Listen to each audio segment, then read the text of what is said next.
Muy bien, amados. Entonces entramos y seguimos y continuamos con el libro, más que con el libro de Apocalipsis, con el tema las señales del fin, la convocatoria que el Señor nos hace de descubrir cuáles son las cosas del fin del tiempo y que nadie nos engañe.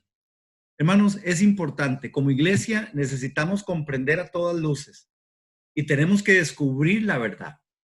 Y cuando hablamos de descubrir la verdad, estamos claros que nosotros pedimos de muchas maneras comprender que la escritura a nosotros nos ha dado una línea. Recuerda que en la primera clase, esta es la tercera, la primera clase hablamos de esa línea del tiempo y dijimos, aquellos eventos que se desarrollaron ya no van a volver a ser, porque el tiempo de Dios ha transcurrido. Hoy estamos hablando 2020 años más de aquellos eventos que se dieron al principio. Entonces, recuerden siempre, por favor, esa línea del tiempo. Y nosotros vamos a ir analizando en la línea del tiempo de Dios, en la profecía, en la palabra, que nos va ubicando y cómo es que nosotros, para no ser engañados, necesitamos manejar, no de una forma solamente intelectual, las cosas que sucedieron o las que están por suceder, sino en el espíritu, amados hermanos, en el espíritu, porque conocimiento, lo requerimos, necesitamos conocimiento, pero al final lo que es importante también para usted y para mí es que nosotros efectivamente logremos entender en el espíritu, igualmente que en nuestra mente, las cosas y en la inteligencia las cosas que son. Hay un signo de pregunta y hoy vamos a hacer un repaso. Yo voy a hacer un repaso muy breve, yo no me voy a detener en las iglesias, solo en una de las que creo que fue o es la que necesitamos estudiar un poquito más, que es la que nos va a dar el salto al capítulo 4 para las cosas que han de venir. Hablamos de o vamos a hablar sobre las eras de la iglesia para descubrir la verdad. Y hay una pregunta. Nosotros tenemos que estar preguntándonos siempre, porque una de las cosas que a nosotros no nos lleva a engaño o que no nos va a engañar o que nos vamos a ser personas que no vamos a ser engañadas es cuando uno pregunta, ¿verdad? En la vida diaria, en el diario vivir, en la dinámica del día a día, cuando usted llega a un lugar y usted empieza a preguntar, vea, ¿cuánto vale esto? Bueno, ¿de qué está hecho esto? Vea, y si usted pregunta y pregunta, al final usted descubre si realmente usted quiere aquello o no lo quiere.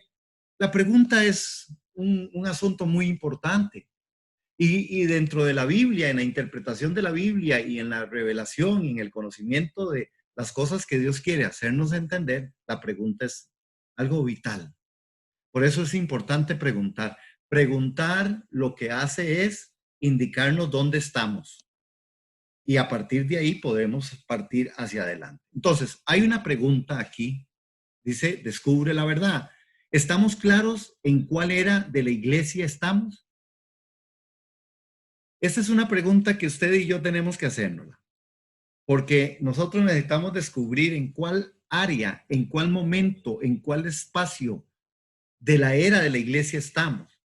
Entonces, lo que voy a desarrollar como una generalidad implica que usted tiene que ir prestando atención para que descubramos en cuál momento estamos. ¿Ok?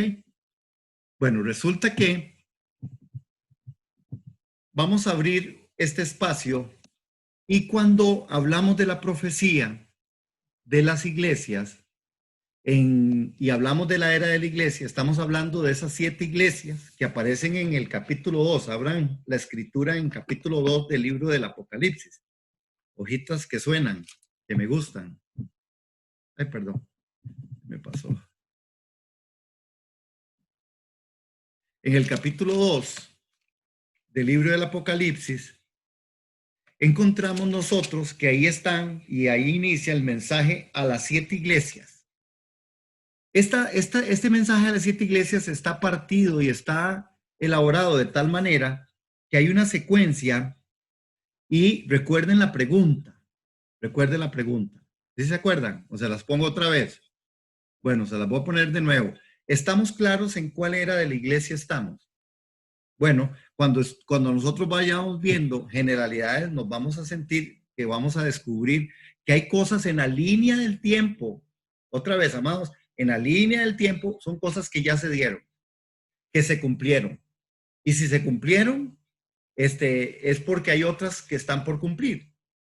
En la interpretación de la profecía existe un término que es la profecía que se cumple y por cumplir. Eso tiene un término técnico ahí, pero no nos vamos a meter ahí. Pero es así simplificado. La profecía muchas veces se ha cumplido en un tiempo, pero está por cumplirse en otro tiempo. Por ejemplo, solo Jesús en Mateo capítulo 24 habla de la abominación desoladora, de la cual habla el profeta. Dice Daniel, la abominación desoladora fue la interrupción o cuando Etíoco Epífanes, un hombre sanguinario, entró en el templo de Jerusalén y agarró y mató un cerdo en medio del altar. Todo un sacrilegio para el pueblo judío, ¿verdad?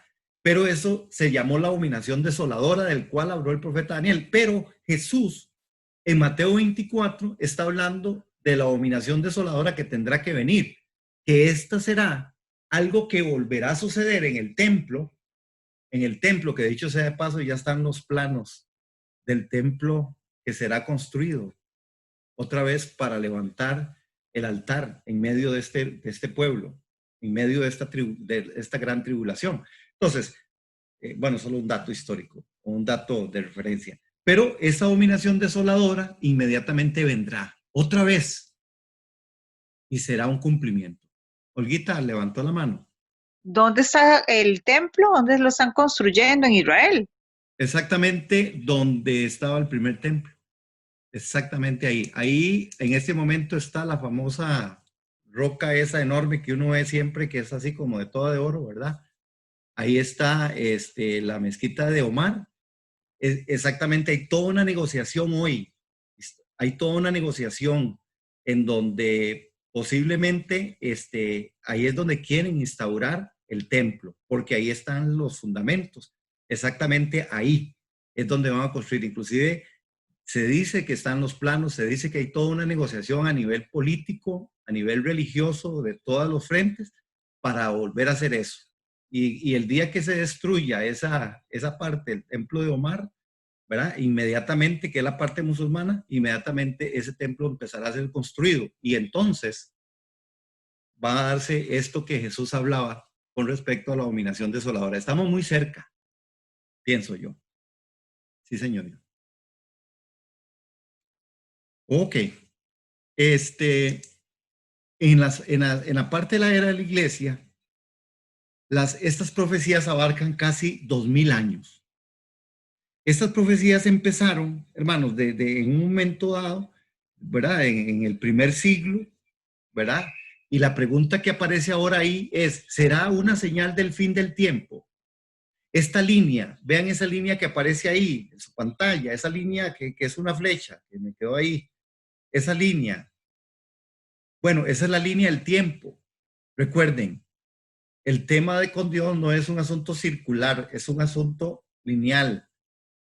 Desde el principio hasta el fin, alfa y omega, principio y fin, siempre es lineal. Por eso en la profecía y por eso las escrituras debemos de analizarlas desde ahí, desde ese sentido. Entonces, ¿qué fue lo que pasó en este tiempo? Ahora, ¿será esta una señal del fin del tiempo? Bueno, es lo que nosotros vamos a tratar de descubrir esta noche. ¿Por qué? Bueno, porque hay una primera era de la iglesia que inició inmediatamente, ¿verdad? Después de que Jesús, ¿verdad?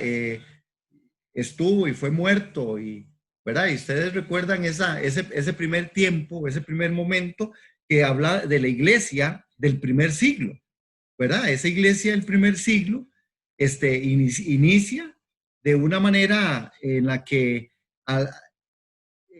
vemos ahora en el mensaje a la iglesia de Éfeso, ¿verdad? Que el Señor le dice, arrepiéntete y haz las primeras obras. La primera iglesia, que es la iglesia apostólica, inició en Pentecostés, 3,000 convertidos. Dice que a la predicación de Pedro se convirtieron 3,000. Pero, a ver. Por eso el Señor les dice. Ay, qué pereza, mi amor, que no. Les dice que. Vamos a silenciarlos, por favor, y gracias. Qué pena, pero. Ok, en ese primer momento, en este mensaje, el Señor les dice, arrepiéntete y haz las primeras obras. Hermano, si usted nota algo, y deberíamos de notarlo, arrepiéntete y haz las primeras obras, es muy importante o muy interesante que usted pueda ver, y como usted tiene la Biblia ahí, note algo, que es un dato no menor, pero es un dato muy importante. Esta primera iglesia y la última iglesia, que es la Odisea, tienen algunas particularidades. Vean qué tremendo, hermanos. Por eso, en la línea del tiempo de Dios, es interesante y muy importante lograr comprender este tipo de eventos o este tipo de cosas, ¿verdad? Vean algo. Vean Efesios, en el capítulo 2 de Apocalipsis, como le empieza a decir, le dice, escribe al ángel de la iglesia en Éfeso, el que tiene las 7 estrellas en su diestra, el que anda en medio de los 7 candeleros de oro, dice esto. Él le dice, yo conozco tus obras y tu arduo trabajo y paciencia, y que no puedes soportar a los malos. Has probado los que dicen ser apóstoles y no lo son, y los han hallado mentirosos. La primera iglesia, que fue Éfeso, y cuando usted va a la iglesia de la Odisea, que es la última iglesia, usted se va a encontrar que hay algo muy interesante, hermanos. Primero, porque, bueno, en Efesio, a la iglesia de Éfeso, el Señor le dice, yo conozco tus obras. Casi a todas las iglesias le dice eso, pero en la Odisea le dice, escribe al ángel, estoy en capítulo 3, verso 14, que es donde está la de la Odisea, que es la que esta noche vamos a profundizar. Escribe al ángel de la iglesia en la Odisea, he aquí el amén, el testigo fiel y verdadero, el principio de la creación de Dios, dice esto, yo conozco tus obras. Y le dice, no eres frío ni eres caliente, ojalá fueras frío o caliente, porque como eres tibio te vomitaré de mi boca. Pero ¿cuál es la particularidad?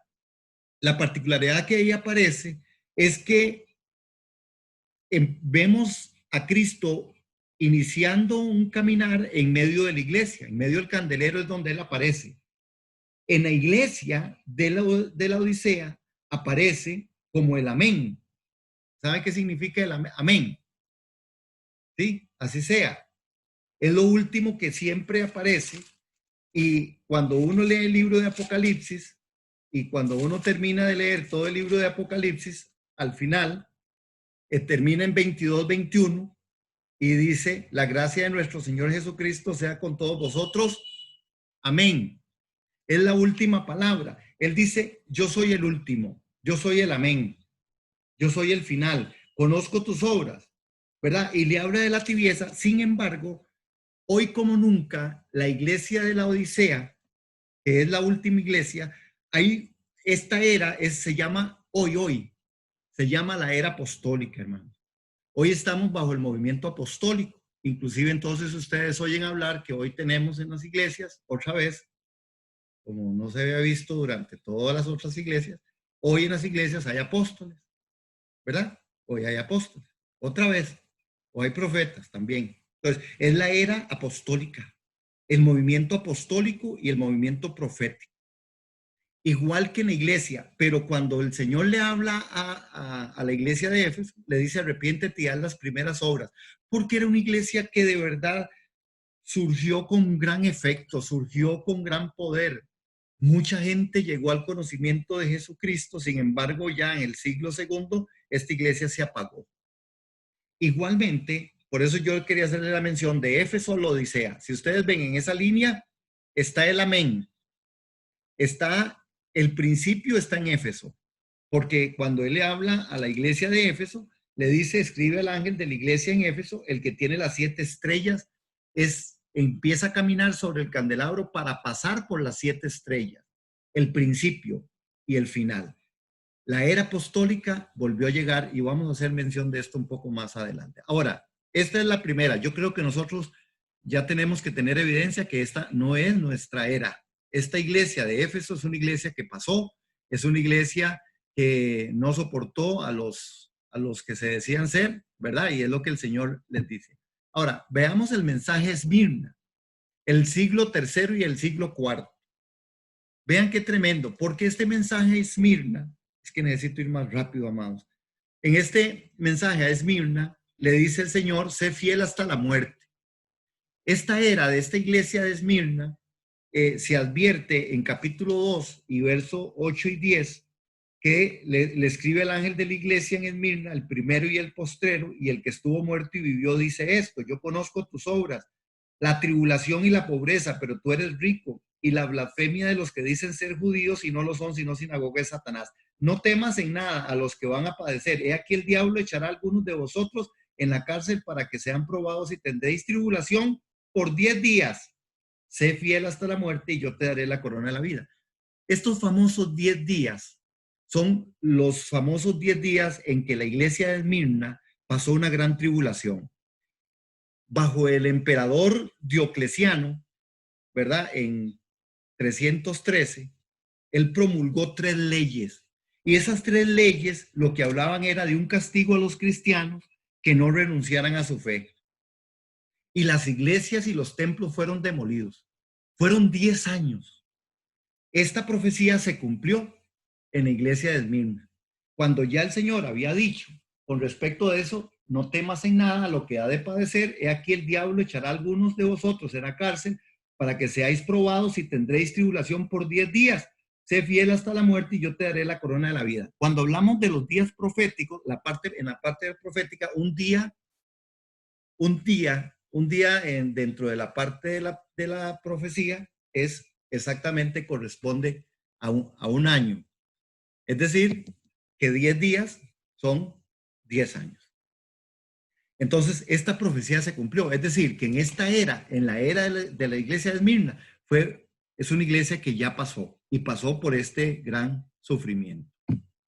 Otro momento fue en la era del mensaje a Pérgamo. Vean que a Pérgamo le dice: ten precaución de no comprometerte.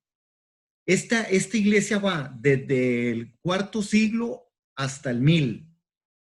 Y ahí aparece una figura, ¿verdad? Después de toda una gran situación que vivió la iglesia con Diocleciano, que fue Esmirna, que fue una tribulación que acabaron matando a todos los cristianos porque el emperador había dicho, ¿verdad?, que si era cristiano, renunciaba a su fe. Si no, lo mataban. Y las iglesias quedaron ahí. En Pérgamo aparece el emperador Constantino. Y con Constantino, ¿verdad?, este hombre se convierte al cristianismo. Vean qué tremendo, hermanos. Vean qué tremendo. Cuando él se convierte al cristianismo, entonces declara que el Estado y todo el gobierno son cristianos. Y con Constantino, entonces, todo ese pueblo, todo el Estado era disque cristiano. El Señor sabía, porque vea el mensaje a la iglesia de Pérgamo. Cuando hablamos de la iglesia de Pérgamo, vea qué tremendo, hermanos, para que vean ustedes que en la línea del tiempo esto sucedió. Este hombre se supone que era creyente y hizo el Estado verdaderamente cristiano, pero no fue así, no fue cierto, ¿verdad? ¿Por qué? Bueno, porque en este tiempo, vamos al capítulo 2, en el verso 12, es donde aparece una escritura donde dice: escribe el ángel de la iglesia en Pérgamo, el que tiene la espada aguda de 2 filos, dice esto: yo conozco tus obras y dónde moras, donde está el trono de Satanás. Note, pero retienes mi nombre y no has negado mi fe, ni aun en los días en que Antipas, mi testigo fiel, fue muerto entre vosotros donde mora Satanás. Vean qué tremendo, hermanos, porque Balac, que fue uno de los profetas, ¿verdad?, enseñó a un rey moabita cómo engañar a los israelitas. Y entonces decían ser cristianos, pero no lo eran. había una pura apariencia. Ese tiempo fue de pura apariencia con Constantino, cuando dijo, todo el mundo es cristiano, este gobierno, este estado, este pueblo, todo es cristiano, todo este reino es cristiano, era mentira. Y el Señor les manda el mensaje y les dice, ten precaución de no comprometerte, porque esta gente no vivían una vida que era secular solamente que de nombre cristiano. Esta era es una era que pasó, pero también nos da un mensaje para nuestra era. Atención, reto, amados. Si usted no está en el reto, le indico que puede hacerlo. Es solamente que usted tome el dato que aparece ahí en pantalla y usted haga ese trabajito y me lo mande a decir, yo averigüé, investigué eso. Y si usted es parte del reto, también gracias, anote esto. ¿Qué es lo que hay que hacer? Creo que solamente hay un reto hoy. Investigue cuáles son coincidencias o diferencias entre estas iglesias. Éfeso, Laodicea, Esmirna y Filadelfia. Vean cómo está ahí en el dibujito, amados. De Éfeso a Laodicea en morado.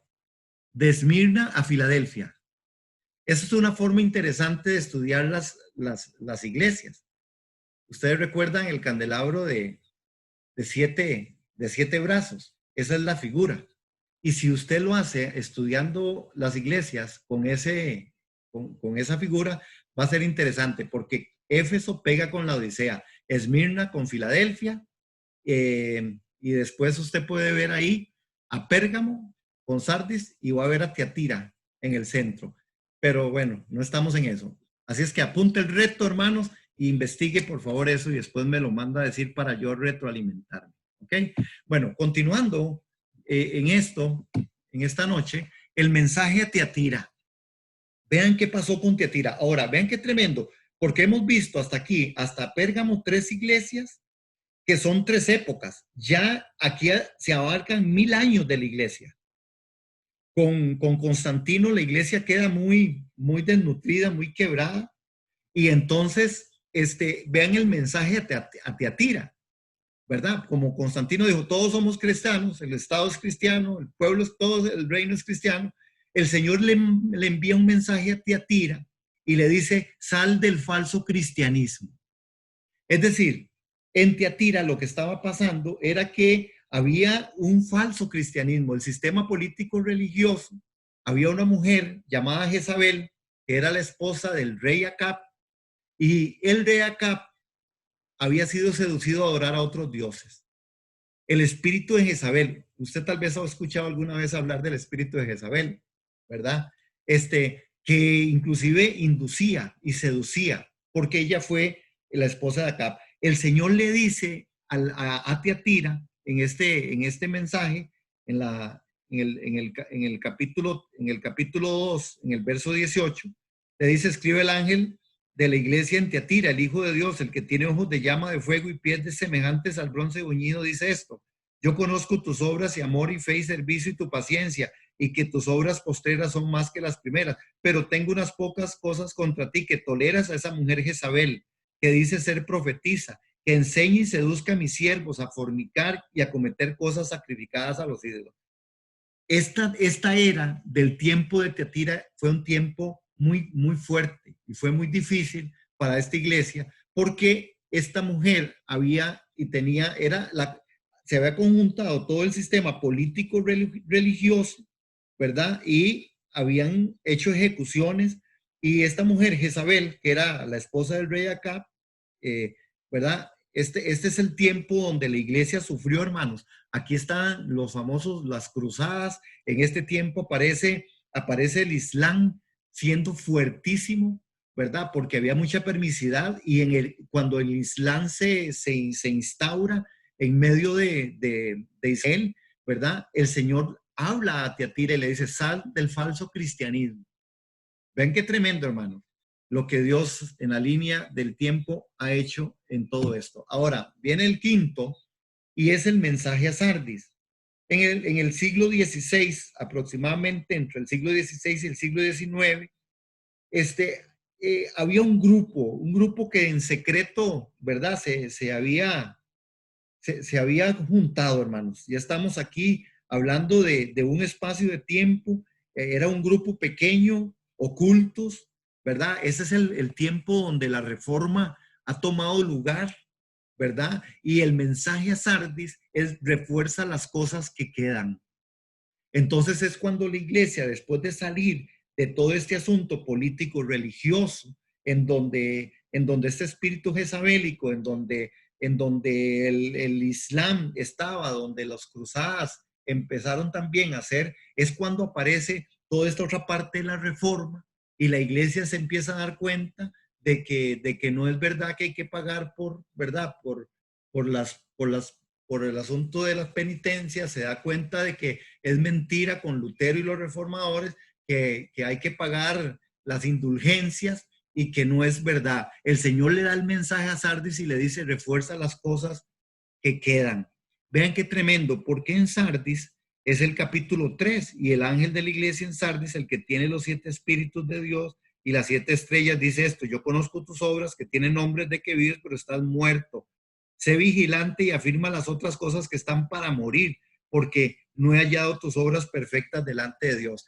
¿Por qué? Porque fue tanto la confusión de esta iglesia que al final apenas estaban aferrados a la verdad, apenas habían algunos pocos. La iglesia sucumbió de muchas maneras, ¿verdad? De todo el asunto del papado y todo el asunto de todas las otras religiones, taparon realmente la obra del Señor, pero el Señor viene y le da ese mensaje a Sardis. En la era de Sardis es una era muy, muy fuerte. El mensaje a Filadelfia, dicho sea paso, una de las iglesias que no se le encuentra no hay ninguna reprensión para la iglesia de Filadelfia.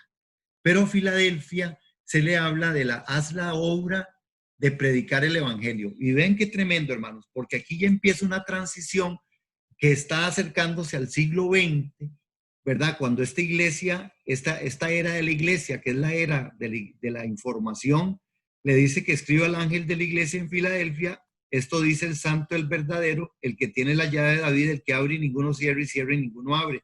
Yo conozco tus obras, he aquí, he puesto delante de ti una puerta abierta, la cual nadie puede cerrar, porque aunque tienes poca fuerza, has guardado mi palabra y no has negado mi nombre. Note, hermanos, que posiblemente seguro usted y yo quisiéramos pertenecer a la iglesia de Filadelfia. Sin embargo, esta iglesia de Filadelfia, con esa puerta abierta que tenía ahí, fue una iglesia, hermanos, que realmente y todavía es el tiempo de la comunicación. Sigue habiendo una comunicación abierta. En este tiempo, la iglesia, en esta era de la iglesia, es donde hubo mucho más avivamientos, donde se proyectó toda la parte de la televisión, la parte de los libros, esta parte de la comunicación, hermanos, es una puerta abierta impresionante en donde la evangelización y donde los medios de comunicación y en donde todo, a través de todo esto, el Señor esparció el evangelio, ¿verdad? Y por eso le da el mensaje a Filadelfia: haz la obra de predicar el evangelio, la puerta abierta, la era de la comunicación del siglo XX. Bueno, esto nos lleva, amados hermanos, ni más ni menos que al mensaje de la otra y de la última iglesia, que ahí es donde nosotros debemos de preguntarnos, y aquí yo quiero volver a preguntar, ¿en cuál era usted cree que estamos? ¿Cuál iglesia de estas se le parece a usted que es la iglesia de hoy?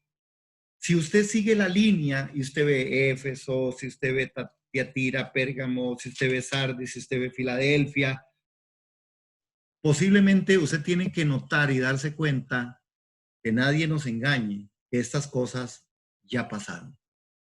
Pero vamos a estudiar un poquito la iglesia de la Odisea, que tiene una advertencia contra la tibieza, y ver cómo nosotros podemos colocarnos en este tiempo. Esta iglesia de la Odisea es una iglesia conocida como la iglesia del confort, la iglesia rica. Me levantaron la mano. Cuénteme. Don G, es que me confundió con su pregunta, porque como usted ha venido diciendo que ya eso son eras que ya la iglesia vivió, entonces, y usted nos vuelve a la pregunta, ¿en cuál era de la iglesia estamos? Si ya eso se vivió, entonces, digamos, no estamos en ninguna de esas iglesias, es lo que yo estoy entendiendo.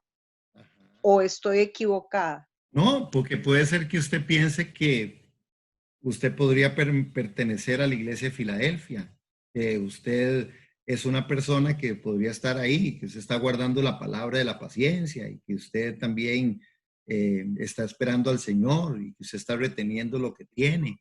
Es decir, cuando... Jorge, pero digamos, Ajá, digamos, si usted está hablando que son eras pasadas, ujú, entonces yo podría decir que hay cosas que están pasando en este momento en algunas, ¿cómo se llama? Que tienen características, que hay iglesias que ajá, tienen características de estas iglesias que ya han pasado ajá.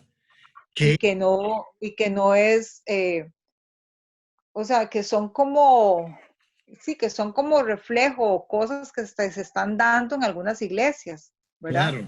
Ujú. Entonces eso puede ser cierto porque, o definitivamente ya Tiatira ya pasó toda esa parte de la reforma, ya eso ya no se va a repetir más, o puede ser que haya ciertas destellos de esas iglesias en la misma iglesia cristiana, no sé, Vea, pregunto. ajá, le voy a contar, porque por eso le digo, hay cosas que son incongruentes y ahora parece que hay un dicho popular que se ha soltado después de los errores que lamentablemente cometen algunas autoridades. Entonces hoy por ahí anda un dicho que dice, este, crean lo que digo y no lo que hago. ¿Lo han escuchado últimamente? No, Bueno, señor.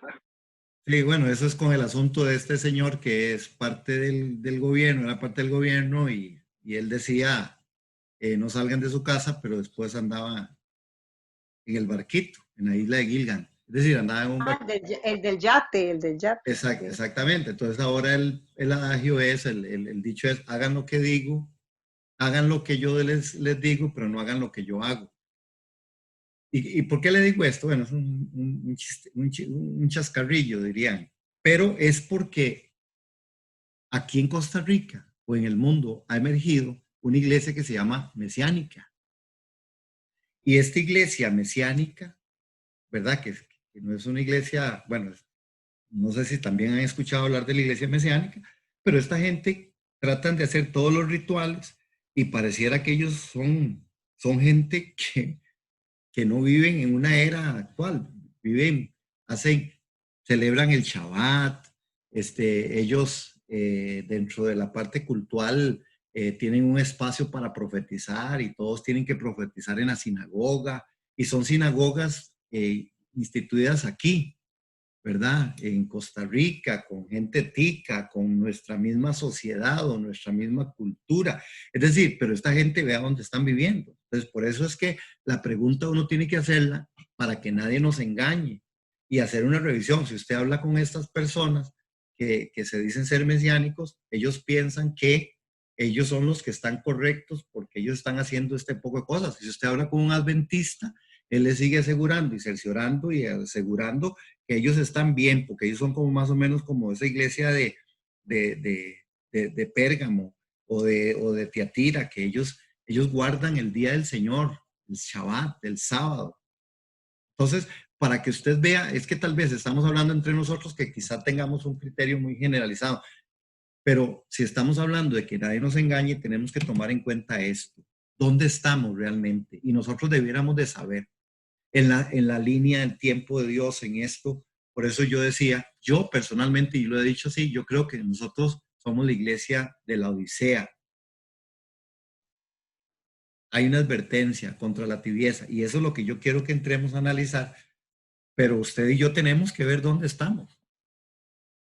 Igualmente, yo esta pregunta la hice a los del reto y algunos contestaron cómo se sentían y en cuál iglesia se sentían estar y no todos me dijeron que en la Odisea, pero está bien, son criterios. Ahora, el tema es, ¿por qué nosotros decimos que estamos en la era de la iglesia, ¿verdad? De la Odisea. Inclusive hay otros que no creen, y así me lo han manifestado muy abierta y muy linda, muy lindamente, que no creen en las eras de la iglesia. Está bien. Por eso es importante, hermanos.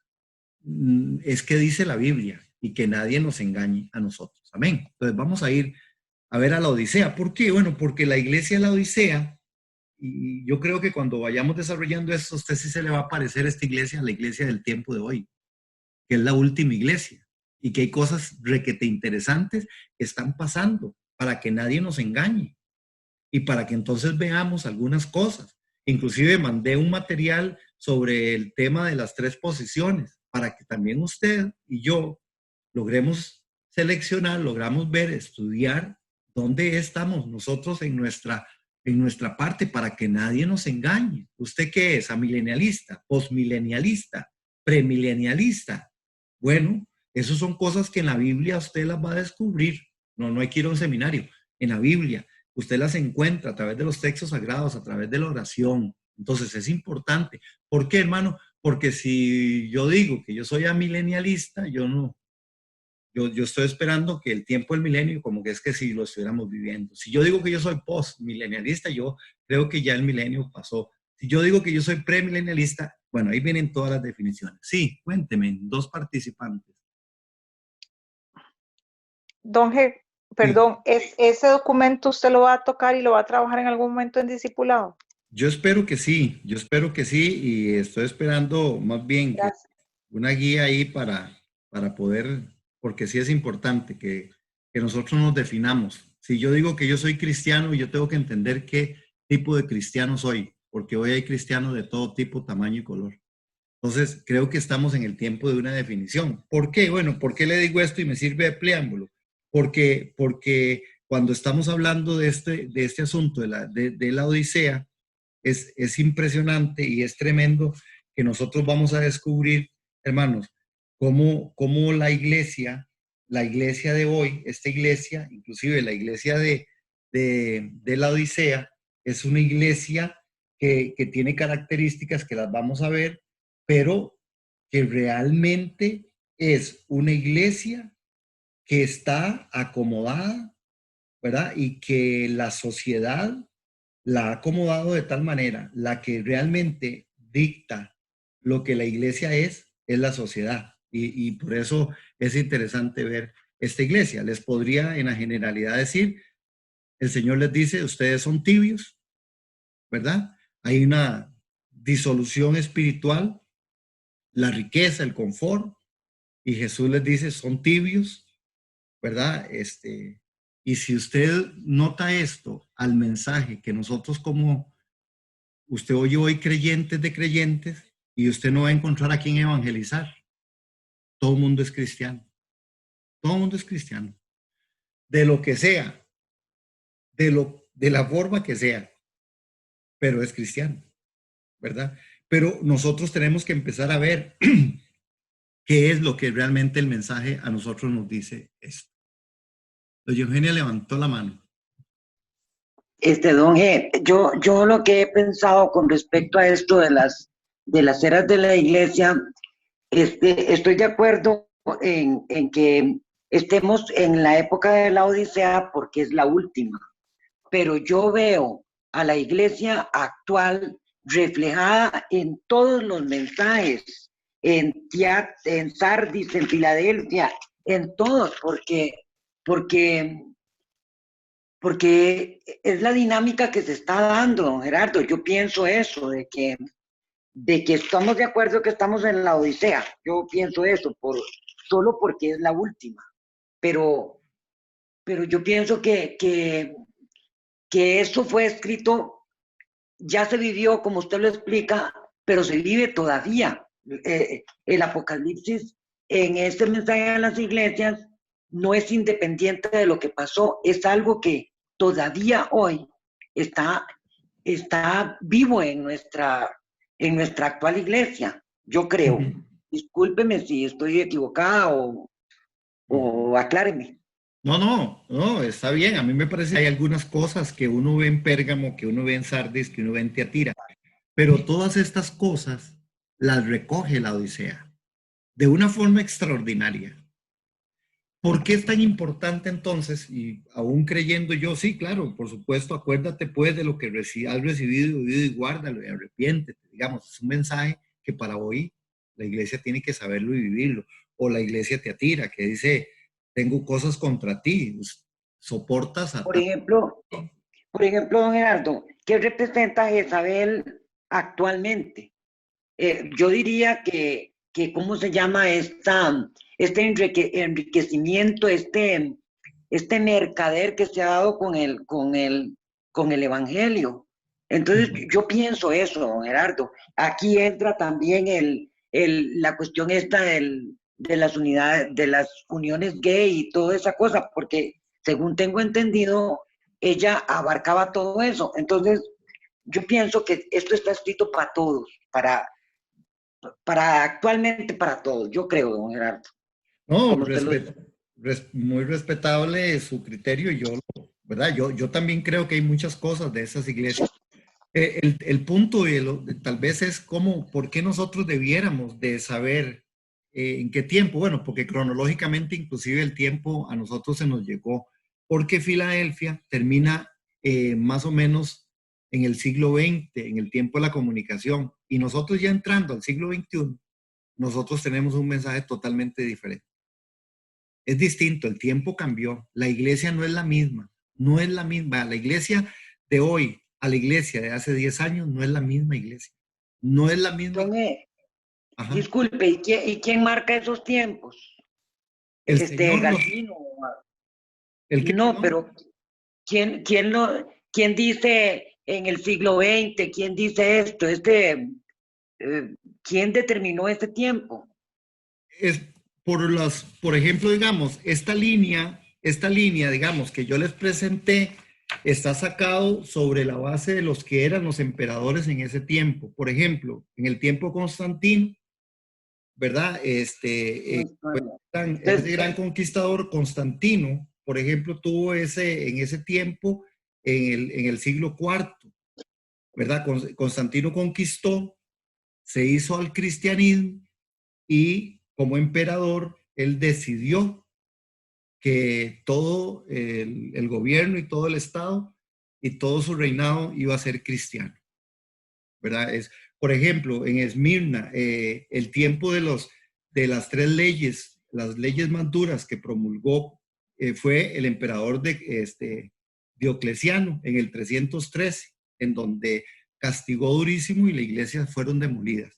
Por ejemplo, en la parte de las cruzadas del Islam, que fue en Tiatira, ¿verdad? En donde ese espacio de tiempo, en ese siglo, se dieron y el Islam se fundamentó y se fundó y las cruzadas vinieron, pero ese tiempo ya pasó. Entonces, están basadas en las personas que estuvieron como emperadores o los que fueron reyes, y los tiempos se marcaron sobre esos reinados. Por ejemplo, Sardis está en el siglo XVI porque es la reforma. Y cuando el Señor le habla a la iglesia de Sardis en el libro de Apocalipsis, les habla específicamente de eso y les dice de la poca fuerza que tiene porque quedaron muy debilitadas. La iglesia quedó muy debilitada después de que el sistema político y religioso, a través de lo que pasó con las cruzadas y con el Islam, ¿verdad? Y cómo el rey Acab, ¿verdad? Seducido por Jezabel, empezó a adorar a otros dioses y se abrió todo el espacio para otras religiones, ¿verdad? Entonces, eso es lo que va marcando. Básicamente los reyes, básicamente emperadores, básicamente los tiempos que han funcionado. Por eso hoy decimos que estamos en el último tiempo y si uno lo logra ver, uno ve a Filadelfia, ¿verdad? Y cuando uno ve a Filadelfia, uno ve la tecnología abierta como nunca antes en la vida. Hoy, desde el siglo pasado, ¿verdad? Ya terminando el siglo XIX, la comunicación es impresionante, es impactante. Inclusive usted tiene no sé cuántas versiones en la Biblia, usted puede escuchar 5, 6, 7, 10 predicadores, usted puede escuchar, es decir, alemanes, griegos, hindúes, de cualquier parte del mundo usted oye predicaciones. Es decir, el evangelio se expandió a través de la comunicación. ¿Como resultado de qué? De esa puerta abierta que Jesús le habló a la iglesia de Filadelfia y le dijo: yo tengo una puerta abierta y se llama la puerta de la comunicación. La iglesia se extendió de tal manera que hoy entramos por eso a este otro espacio de la Odisea, que es donde vamos a ver las características. Ujú. Ok, no sé si tienen otra cosita, pero me dicen. Yo pensaba, don Gerardo, la posición de Calvino y de Martín Lutero con respecto a estos, ¿cuál sería? ¿Estarían ellos apoyan estas eras de la iglesia o pusieron alguna controversia o cómo? Yo creo que en la parte de las eras de la iglesia, específicamente, y bueno, Calvino, ¿verdad? Que el calvinismo, lo que pasa es que el calvinismo lo han tratado de disfrazar de otra cosa que no es, Lo porque han manoseado mucho. sí, realmente lo que Calvino decía es que si usted es salvo, usted tendrá que permanecer siendo salvo, si usted tiene Ajá. que ser salvo, no que lo que han tratado de figurar es que si usted es salvo, haga todo lo que le da la gana, que seguirá siendo salvo. Eso no, nunca fue lo Ajá. de Calvino. Calvino lo que dijo fue, Ajá. si usted es salvo, usted ama al Señor, usted seguirá siendo salvo porque usted ama al Señor, porque la salvación Amén. no se pierde amando al Señor, viviendo para el Señor. Se ha disfrazado ahora de que entonces haga todo lo que quiera y no importa porque usted es salvo. Eso no se dijo. Y en la parte Lutero, ¿verdad? Lutero fue el gran reformador que descubre y que dice, no, no, las cosas no pueden ser así. Es decir, es por gracia, ¿verdad? Por Sí, gracia. Y no abolió por las méritos. indulgencias. Exactamente. Abolió, exactamente, sí, está bien, ya entendí, don Gerardo. Ok, listo. Está bien. Bueno, entonces sigamos aquí porque es importante que en medio de todo esto, voy a cambiar aquí esta pantalla para poder entrar a esta parte en donde podemos ver a la Odisea. Y notemos esto, hermanos. Estoy comprometido con ustedes a terminar siempre, bueno, yo pienso 8:20. Yo espero que sí me dé tiempo y si no, no importa, y después seguir. Vean lo que dice, y vamos a la Biblia, a la Odisea, el mensaje a la Odisea en 3:14. Escribe al ángel de la iglesia en la Odisea: he aquí el amén, el testigo fiel y verdadero. El principio de la creación de Dios dice esto: yo conozco tus obras. Yo conozco tus obras, que ni eres frío ni caliente, ojalá fuese frío o caliente, pero por cuanto eres tibio y no frío ni caliente, te vomitaré de mi boca. Porque tú dices, yo soy rico y me he enriquecido y de ninguna cosa tengo necesidad, y no sabes que tú eres un desventurado, miserable, pobre, ciego y desnudo. Por tanto, te aconsejo que de mí compres oro refinado en fuego, para que seas rico, y vestiduras blancas para vestirte, y que no se descubra la vergüenza de tu desnudez, y unge tus ojos con colirio para que veas. Este mensaje de la Odisea empieza a hablar con respecto a estos espacios en donde el Señor le dice a la Odisea y le empieza a hablar con respecto a lo que verdaderamente es esa iglesia. Y entonces le dice, bueno, ustedes son una iglesia que no son frías, que no son calientes, ojalá lo fueran, porque si de esa manera fuera, entonces sería importante que lo definieran. Pasó algo aquí, no sé si alguien me levantó. No. Ok, vean qué tremendo. ¿Cuáles son una de las características de esta iglesia? En esta iglesia de la Odisea, es una iglesia que es tibia. El peor estado de un cristiano es ser tibio. ¿Por qué es el peor estado de un cristiano ser tibio? Porque produce náuseas al Señor. El cristianismo tibio o el cristiano tibio es el peor estado de un cristiano, porque produce a nuestro Señor, le produce náuseas y lo vomita. Ahora, note, y usando esta figura, qué es lo que se vomita? Se vomita lo que está dentro, no lo que está afuera. Cuando alguien vomita, vomita lo que está adentro. Pareciera que esta iglesia de la Odisea está ahí. Él le dice, yo soy el amén. Es más, esta parte de saber que estamos dentro es la insistencia, y lo vamos a ver durante el tema, de cómo Él está a la puerta y llama. para que le abran. Porque una de las características de esta puerta es que no tiene la parte de afuera para abrir. Tiene solamente, esta puerta tiene solo, el llavín está por dentro. La manigueta de abrir está por dentro, no está por fuera. Por eso el Señor está tocando a la puerta. Él no va a empujar, Él no va a abrir. Usted y yo tenemos que abrir, porque esta puerta es la puerta de tu corazón que solo tiene llave por dentro y llavín, y tiene la manigueta por dentro, no está por fuera. Esta iglesia de la Odisea parece que es una iglesia tibia. Entonces, cuando el tiempo de la Odisea sea, en la era de la Odisea sea, que esa es la propuesta, yo creo que sí nos vamos a dar cuenta. Una iglesia pseudo cristianos. Vea, note qué dice. No eres frío, no eres caliente, yo te voy a vomitar. Si hay algo que ha marcado, hermanos, en el análisis, todo lo que hoy se ve en el mundo y en la iglesia cristiana, hermanos, es un término a medias. Todo es a medias. Vean, todo es a medias, hermanos.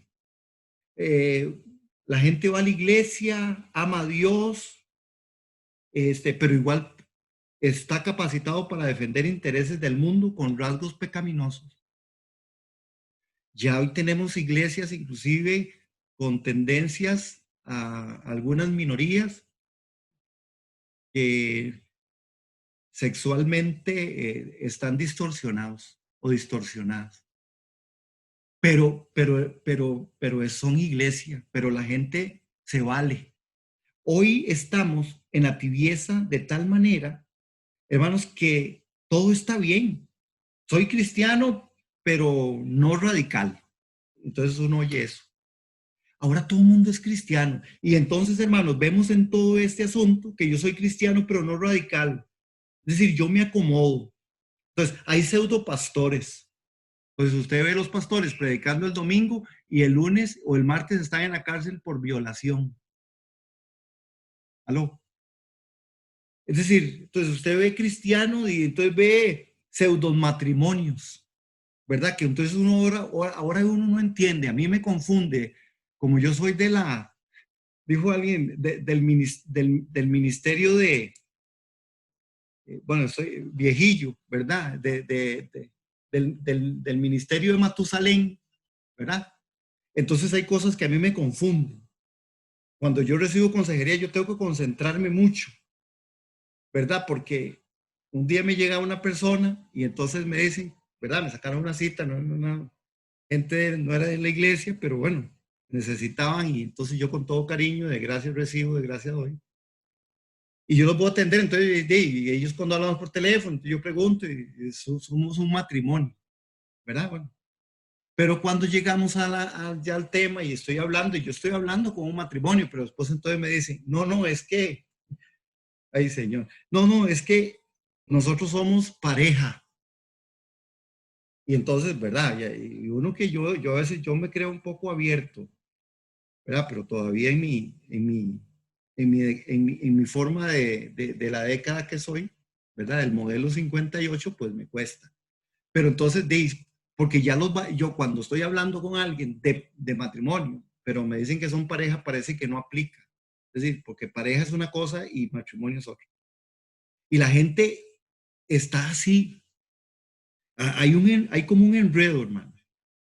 Inclusive tenemos un hijo, pero el hijo es de nosotros, pero este hijo de nosotros no es un hijo del matrimonio, es un hijo de una pareja, cuando éramos pareja, ahora, ¿verdad? Entonces uno vive haciendo un poco de cosas, uno ve el mundo, uno ve una sociedad motivadora de términos medios. La sociedad hoy es una motivadora de términos medios. No vea, usted sea cristiano, pero tampoco se vaya de cabeza. No vea, usted comprométase, pero no tanto. No vea, usted sí, antes de casarse, mejor pruebe. Usted mejor júntese. antes de casarse, porque si no le va bien, no le sirve. Entonces, tenemos una sociedad motivadora de términos medios. Aquí todo es a medias. No, usted puede ser honrado, pero no tanto. No, está bien que usted, no, usted tiene que ser honrado, pero, ¿verdad? Pero no tan honrado. Es decir, hay cosas que usted puede hacer que no son del todo honradas, pero que tampoco todas son de delinquir, ¿verdad? Y entonces uno ve una sociedad y ve una iglesia tibia, una iglesia que hoy sí, que mañana no.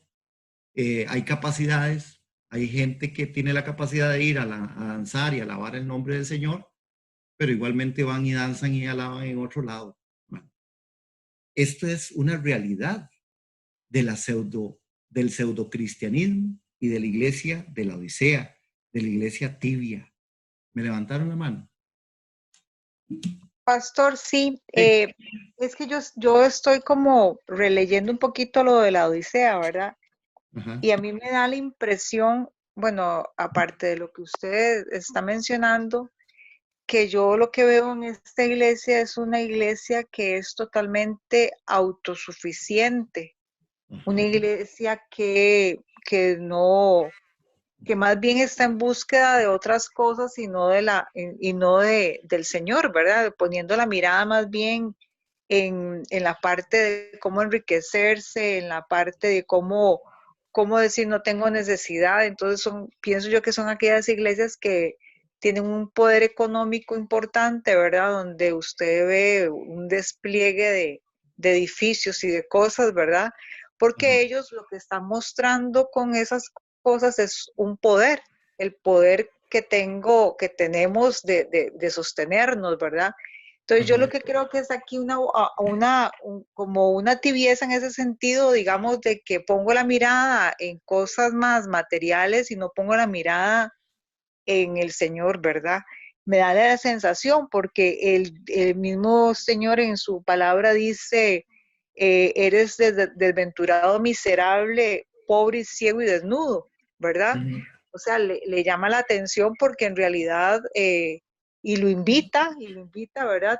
Porque le dice, te aconsejo que compres oro refinado en fuego para que seas rico y vestiduras blancas para vestirte y que no se descubra la vergüenza de tu desnudez, porque yo sí creo que la mirada la están teniendo puesta en cosas materiales y no donde tienen que tener la mirada puesta. Entonces, por eso a mí me da la impresión que son como tibios, porque su, su fundamento y su sostenibilidad está en las cosas materiales que en lo que Dios realmente es. Entonces, es aquellas iglesias que tienen discursos mucho más materialistas. No sé, me da esa sensación en la lectura. Sí, claro, y no por eso yo decía, es lo mismo, vea, aquí hoy se acepta todo. Si a su iglesia va una pareja de dos hombres o dos mujeres, se acepta porque está bien, no importa, porque ustedes también nos pueden aportar al ministerio, ustedes pueden dar, ustedes son ricos. Es decir, la iglesia es así. Y este mensaje, una de las características de esta iglesia es que en el punto donde dice, ¿verdad? Una de las características fuertes de esta iglesia es que el Señor está a la puerta y está llamando. El Señor está por fuera. El Señor quiere ayudar. El Señor le dice, vea, la Odisea, vea iglesia, ustedes son tibios. Ustedes dicen que son ricos, se han enriquecido y que no tienen de ninguna cosa necesidad. No sabe que tú eres ciego, desventurado, desnudo. Yo te aconsejo que de mí compres. Y ve qué tremendo, porque en el verso 20 le dice, aquí yo estoy a la puerta y llamo. Si alguno oye mi voz y abre la puerta, entraré en él y cenaré con él y él conmigo. El Señor está por fuera. Es una de las características de esta iglesia. Las iglesias están llenas, hay grandes edificios, hay grandes construcciones, hay permisidad en todas las áreas, hay conciertos, hay formas, inclusive ya no le llamamos iglesia, ahora le llamamos foros o le llamamos, eh, este, no sé, tiene otro nombre ahí que le han puesto como muy bonito. Entonces ya no le dicen la iglesia tal, ahora le dicen, no, usted va a venir aquí al aforo tal de la iglesia tal, ¿verdad? Al final todo es así, todo es espléndido. y lo lamentable es que el Señor está afuera. El Señor está afuera. Es decir, la iglesia puede estar llena, pero el Señor está afuera. La iglesia tiene todos los recursos, pero está afuera. La iglesia de la Odisea fue una iglesia conocida por su riqueza. Y vean el texto ahí, porque tú dices, yo soy rico y estoy enriquecido y no tengo necesidad de ninguna cosa y no conoces que tú eres el desventurado, un miserable y pobre, ciego. No, note que si esta es una iglesia de la actualidad, nosotros tenemos que empezar a ver, bueno, ¿por qué entonces está basado tanto en el materialismo? Entonces usted oye los mensajes de prosperidad, traiga y yo le aseguro que usted se lleva el doble. Usted aquí viene y da, usted se lleva como el triple, al 100 por 1. Hay un mensaje, ¿verdad? Y el Señor le está diciendo que no debe ser orientado al materialismo. El mensaje debe ser orientado al Señor. Pero el Señor le sigue diciendo, yo estoy a la puerta. Para esta iglesia Jesús desea ayudarle, ¿verdad? Características particulares de esta iglesia es que el Señor le está diciendo, vea, ábrame. Yo les puedo resolver ese asunto de materialismo. Yo les puedo solventar ese asunto de ese pseudocristianismo, que son tibios, que hoy sí, mañana no, y que unos danzan, saltan y gritan y pueden hablar en lenguas y otro día pueden espotricar contra su esposa o pueden hacer cualquier otra cosa que no tiene nada que ver con ser cristiano.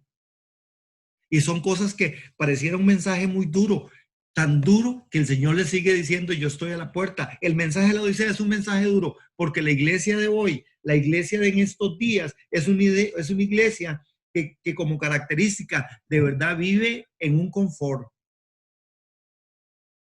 Dice, soy rico y me he enriquecido y no tengo y cosa necesidad. Dice, ustedes no saben lo que son.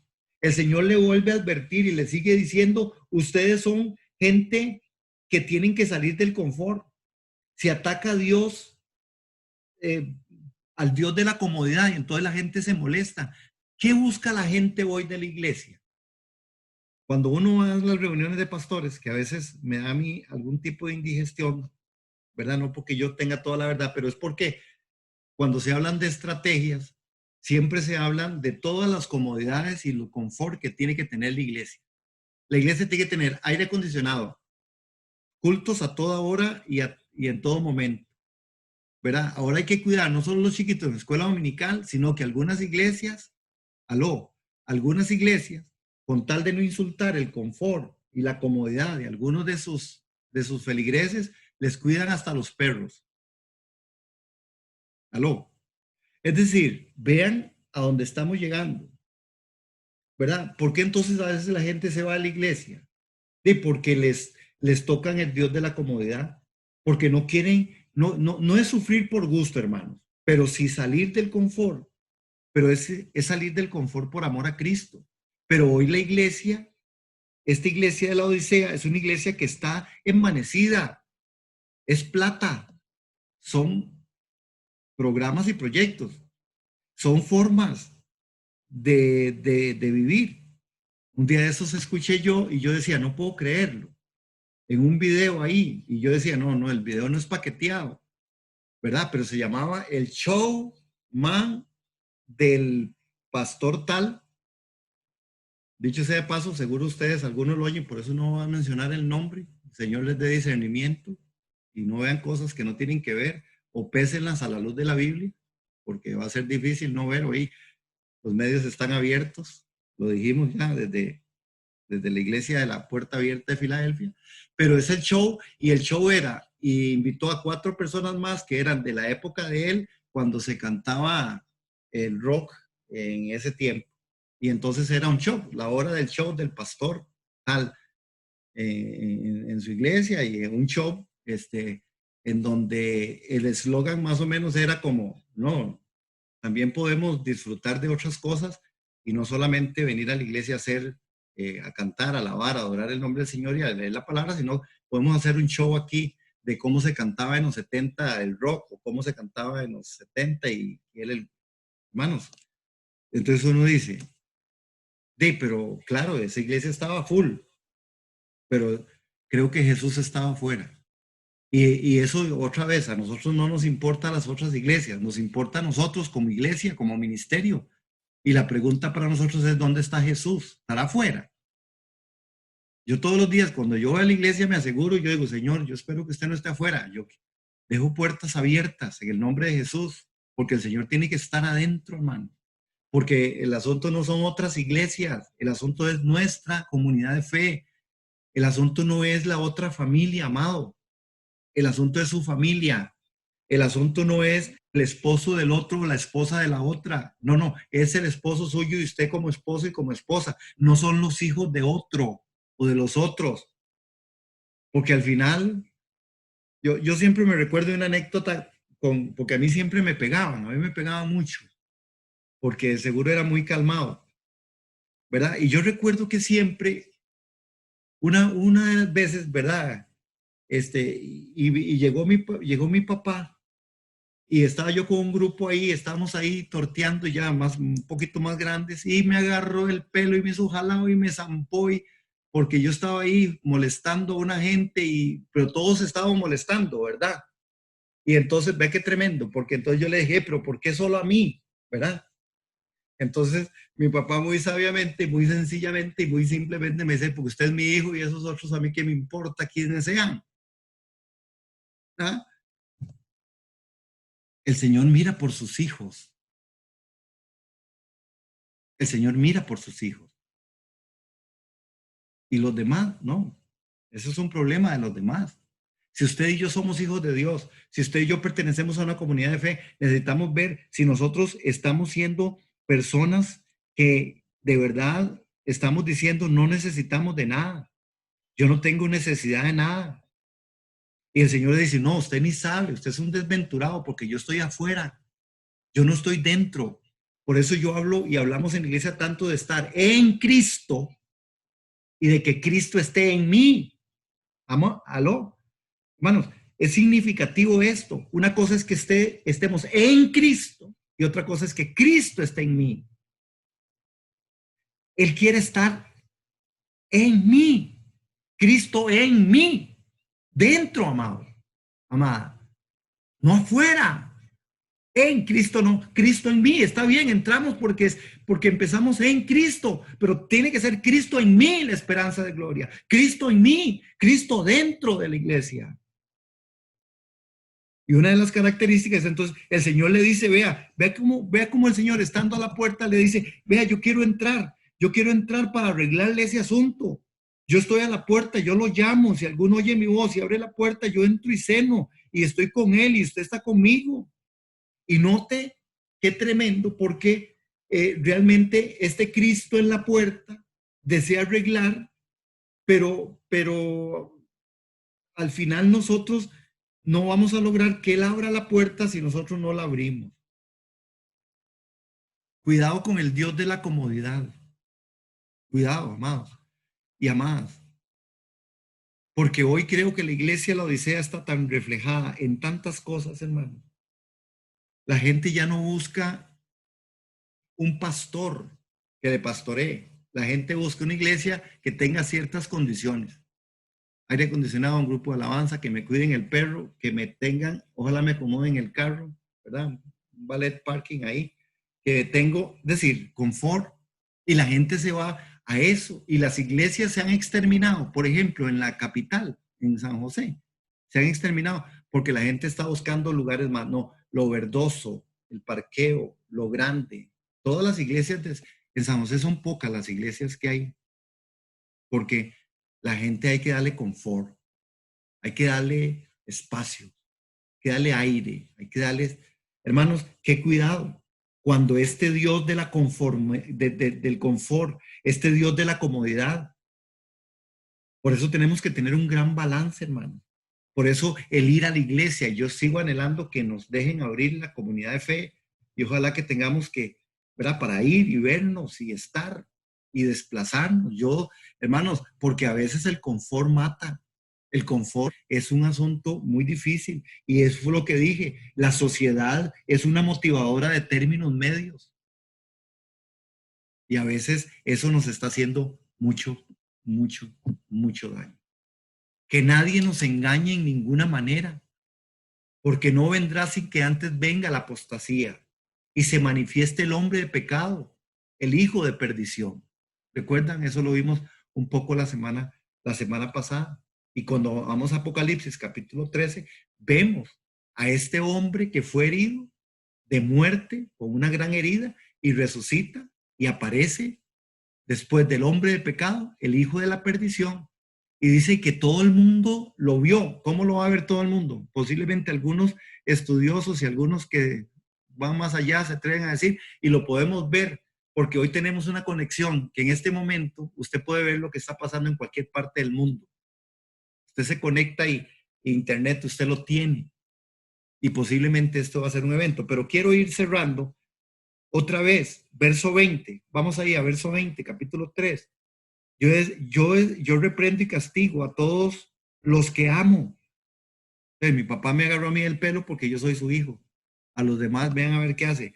Yo reprendo y castigo a todos los que amo. Hermanos, eso deberíamos grabarlo. Yo reprendo y castigo a los que amo. El amor de Dios sobre todas las cosas es una reprensión. Sé pues celoso y arrepiéntete. Otra vez, vea que el mensaje a la Odisea es, y a la iglesia de hoy, específicamente ante este confort, ante este conformismo, ante este estado en donde hay un pseudo todo, hermanos, en donde hoy todo el mundo dice que es cristiano, en donde todo el mundo dice que es pastor, en donde todo el mundo hoy dice algunos ya somos apóstoles y somos profetas y hermanos, y dígale usted que no, se le enoja a él y se le enoja a la congregación y le echan la policía. Vean el verso 20, estoy a la puerta y llamo. Si usted oye la voz y abre la puerta, entraré y él cenará con él y él conmigo. Nos está invitando, hermanos, a que comamos de él. Y vean el verso 21. Al que venciere, le daré, y note esto, le daré que se siente conmigo en mi trono, así como yo he vencido y me he sentado con mi Padre en su trono. Yo quiero que usted le preste atención a esto, hermanos, y ya vamos terminando. Al que venciere, le daré que se siente conmigo en mi trono. Note, porque eso es vital, hermano. Por eso entendemos que este mensaje es para la última iglesia. ¿A quién le va a dejar sentarse en el trono? ¿A Israel o a la iglesia? ¿Cómo era la pregunta? ¿A quién se va a dejar sentar en el trono? ¿Israel o a la iglesia? A la iglesia. Él está diciendo a la iglesia. Al que venciere le daré que se siente conmigo en mi trono, así como yo he vencido. Le está diciendo, si usted vence, iglesia de la Odisea, si usted vence, yo lo voy a dejar sentarse en el trono. Qué admirable es, porque cuando usted y yo, ahí seguido de este texto, en capítulo 4, vean lo que dice, capítulo 4, ahí lo tiene que tener usted a la par, para que vean cómo las promesas de Dios y esta secuencia y esta línea del tiempo es imperdible. Dice, capítulo 4, verso 1, después de esto miré y aquí una puerta abierta en el cielo y la primera voz que oí como de trompeta hablaba conmigo y dije, sube acá y te mostraré las cosas que sucederán después de estas. Y vea lo que le pasó a Juan, al instante estaba en el espíritu y he aquí, ¿qué fue lo que vio? Lo primero que vio, he aquí un trono. Lo primero que Juan dice es, hay un trono. He aquí un trono establecido en el cielo y en el trono uno sentado, el cual Jesús le promete a la iglesia de la Odisea, si vencen, le daré que se siente conmigo en mi trono. Aleluya. La iglesia de la Odisea, esta iglesia de esta última era, esta iglesia de este último tiempo, es una iglesia que Dios le promete, no solo que está a la puerta llamando para arreglarle los asuntos. Hay un asunto que arreglar, hermano. Usted tiene una situación que arreglar. Dejemos que el Señor entre, que el Señor toque a la puerta y que yo le pueda abrir. Recuerden, esa puerta está cerrada por dentro, no por fuera. El llavín está por dentro. Es usted y yo el que abrimos. El Señor está a la puerta. y está llamando. Y este no es un mensaje para los no creyentes. Este es un mensaje para la iglesia de la Odisea. Este es un mensaje para la iglesia de hoy, amado. Levantaron la mano. Donge, porque usted dijo Israel o la iglesia? O sea, ¿por qué metió a Israel ahí? O sea, Jesús murió por todos los, ¿verdad? Porque de tal manera amó Dios al mundo y ahí estamos todos los pueblos y naciones. Entonces, ¿por qué preguntó usted de Israel? Porque la gente piensa que son las 12 tribus de Israel las que se sentarán en el trono. Y la Biblia que ok. nadie me engañe, que es la Ok. iglesia la que se sentará en el trono. Y ahí sí. Y ahí sí, porque si no, entonces sí, yo me tendría que hacer judía. Colecua. Bueno, ya yo fui plantada, digamos, o sea, Ok, adoptada. ok, pero por eso esa es otra vez, que nadie nos engañe. Que nadie nos engañe. Que nosotros tenemos que entender el mensaje y la bendición de ser hijos de Dios. Y no que Israel no. Yo amo a Israel y oro por Israel y bendigo en el nombre de Jesús a Israel. Israel tendrá su proyecto de vida. Israel tendrá su asunto. Recuerda que vimos en Oseas capítulo 6. Después de 2 días el Señor va a trabajar y va a tratar con Israel. Es su pueblo amado. Israel es el pueblo amado de Dios. Israel es el pueblo amado de Dios. Pero nuestro Señor Jesucristo les dijo, después de llorar en el monte en Jerusalén, Jerusalén, Jerusalén, que matas y apedreas a los que yo he enviado, cómo quise recoger como la gallina recoge sus polluelos, y después les da la sentencia por amor, por amor, por amor, y les dice, hoy a ustedes les es quitado este reino y les es entregado a otros. Y él, como buen padre que disciplina al que ama, empieza a trabajar con Israel en un programa que es el programa específico para el pueblo amado de Dios, el Israel de Dios. Y entonces llegaremos y seremos juntos y seremos uno. Recuerda, cuando están esperando aquellos, ¿verdad? Y aquí es donde tenemos toda esta discusión y tenemos que seguir trabajando para ver el tema de del rapto, para que nadie nos engañe, el asunto de, ¿verdad? ¿Cómo es que vamos a funcionar? ¿Qué es lo que las escrituras nos están enseñando a nosotros? Y que nosotros tengamos un punto de partida. Hermano, el tema aquí no es si usted se va antes de la tribulación, de la gran tribulación, o se va en medio de la gran tribulación, o se va después de la gran tribulación. El punto es con quién está usted en medio de la tribulación, en la tribulación o después de la tribulación. ¿Con quién vive? ¿Con quién está? ¿Dónde está usted? ¿Es Cristo en usted, la esperanza de gloria? ¿Usted está en Cristo o Cristo está en usted?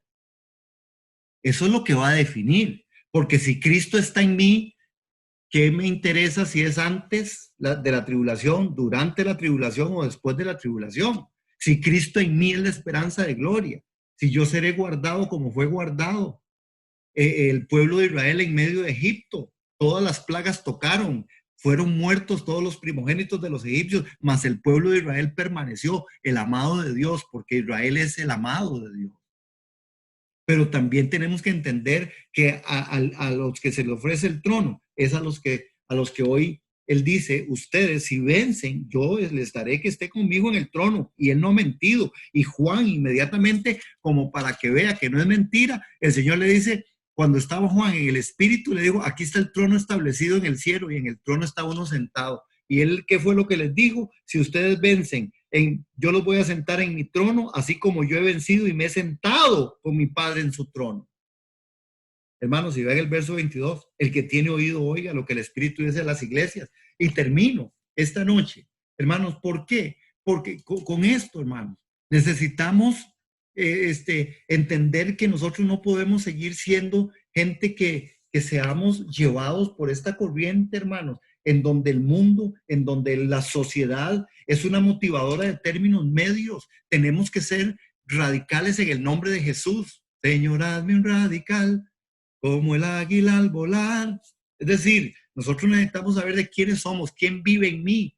Y entonces, sí, tendré que pasar situación adversa, pero si la paso con Él, la paso con Él. Si me tengo que ir antes, me voy antes, pero me voy con Él. Si la tengo que pasar a la mitad, pero la paso con Él. El tema es en dónde estoy. Si yo lo dejé entrar a la puerta, si Él está en mí, yo estoy en Él, porque Él cene conmigo y yo con Él. Amén. Yo creo que esto es importante que nosotros lo entendamos.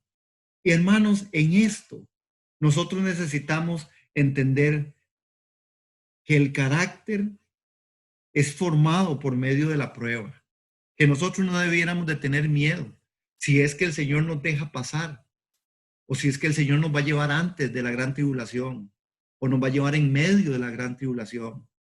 No, el punto es con quién estoy, con quién vivo. Él no me va a dejar solo. Yo no creo en un Dios que venga y descubra a su esposa y la quiera golpear, ¿verdad? No, nuestro Dios nos va a cuidar, nos va a guardar como va a guardar Israel.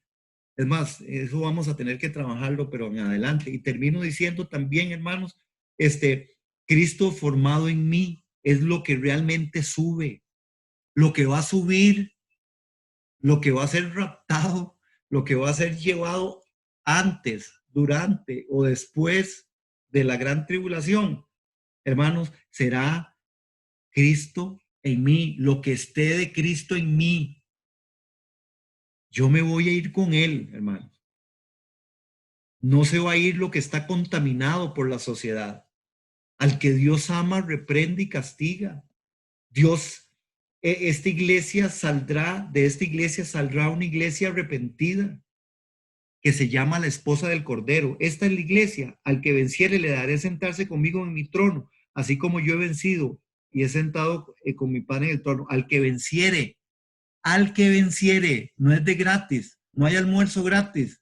Y para vencer, usted tiene que leerse otra vez todo el mensaje a la Odisea y ver si la sociedad a usted o a mí nos están poniendo en ese pseudocristianismo, si somos gente tibia, si somos gente deleitosas en las riquezas, en el placer y no necesito nada y Hakuna Matata.